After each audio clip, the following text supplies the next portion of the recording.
안녕하세요. 전주시 찾아가는 금융학교, 저는 강사 박미진입니다. 이번 차시는 계획적인 소비 생활에 대한 이야기를 나눠볼게요.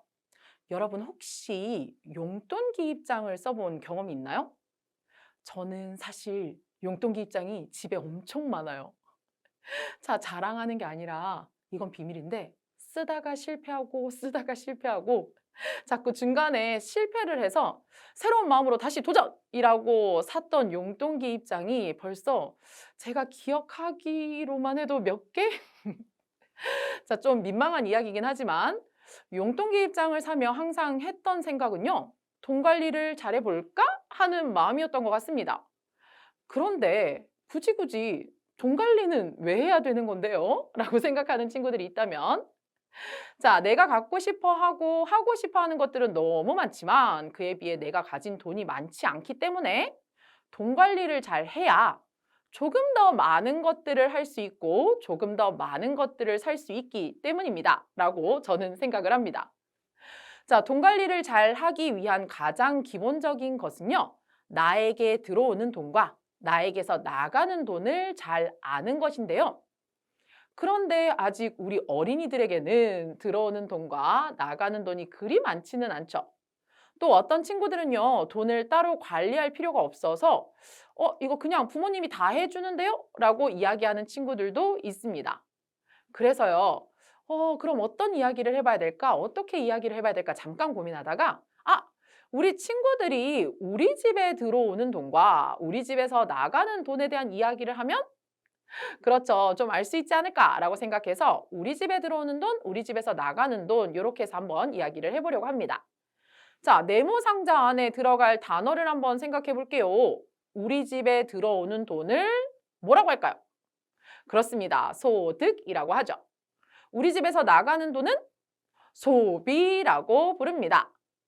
소득은요, 경제활동을 하고 그 대가로 받게 되는 돈들을 말하는데요. 사람들마다 경제활동에 참여하는 방법이 다르기 때문에 소득의 종류도 다르고 소득의 금액도 달라지겠죠. 그럼 잠깐 퀴즈 한번 내볼까요? 다음 중 소득은 무엇일까요?가 문제입니다. 1번 회사에서 일하고 받는 월급, 2번 은행에 저축하고 받는 이자, 3번 할머니께서 연금을 받는 것, 4번 꽃가게를 운영하며 벌어들인 수익. 자, 소득은? 그렇죠. 네 가지 모두 소득입니다. 예. 자, 이제는 정답이 여러 개라는 것도 눈치를 챘어요. 자, 소득의 종류가 다양하다고 했는데요. 이 종류를 이해하면 왜 퀴즈의 보기가 모두 소득에 해당이 되는지 알 수 있을 거예요. 자, 첫 번째. 회사나 공장을 다녀 일을 하고요. 월급과 같은 돈을 받는 것을 근로소득이라고 합니다.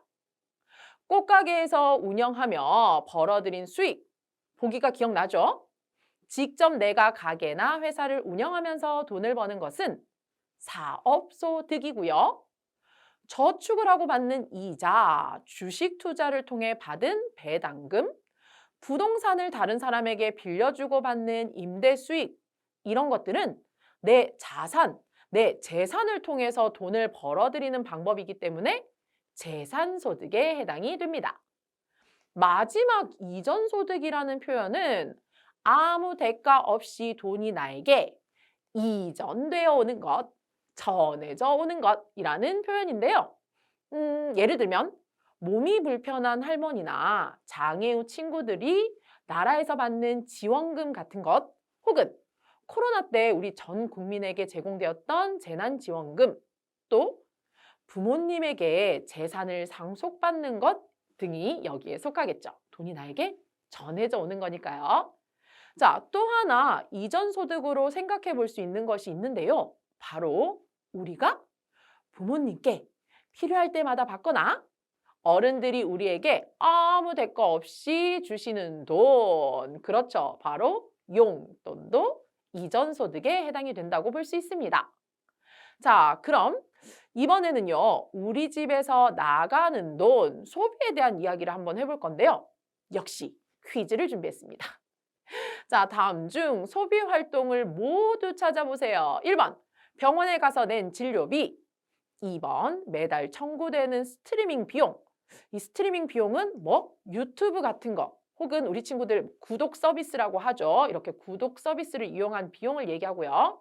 3번, 햄버거를 먹기 위해 낸 돈. 4번, 매일 사용하는 전기의 사용료. 이 중 소비 활동은?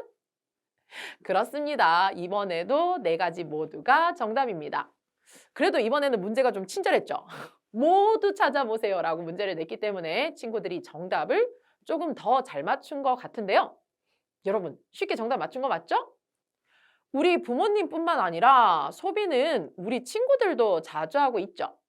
여러분은 소비할 때 어떻게 좀 미리 생각하고 고민하고 구매를 하는 편인가요? 돈이 있을 때는 고민보다 고를 외치며 생각하지 않고 구매하는 편인가요?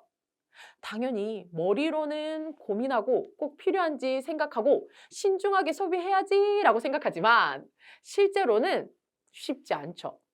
저도 가끔씩 내가 또 왜 그랬지? 하는 소비를 하기도 한답니다. 자, 이번에도 한번 생각해 볼게요. 물건을 사기 전에 내가 가진 돈으로 살 수 있는지 먼저 확인하고 소비하나요? 내가 진짜 갖고 싶었던 건데 돈이 좀 없으면 빌려서라도 사야지. 일단 사야 돼! 라고 소비하나요? 어느 쪽에 좀 더 가깝나요? 전 이번에는 머리와 행동이 좀 일치합니다. 가진 돈만큼 소비하는 편이거든요. 사실 제가 극소심한 타입이라서요. 돈을 빌려달라는 말을 못해요. 그렇기 때문에 어쩔 수 없이 있는 만큼만 쓰는 것 같기도 한데요. 이럴 때는 저는 소심한 게 좀 도움이 된다라고 생각을 합니다. 자, 혹시 돈이 부족할 때는 그러면 어떻게 해야 될까요? 맞습니다. 저축을 통해서 돈을 모아서 소비하는 것도 좋은 방법이 될 수 있겠죠.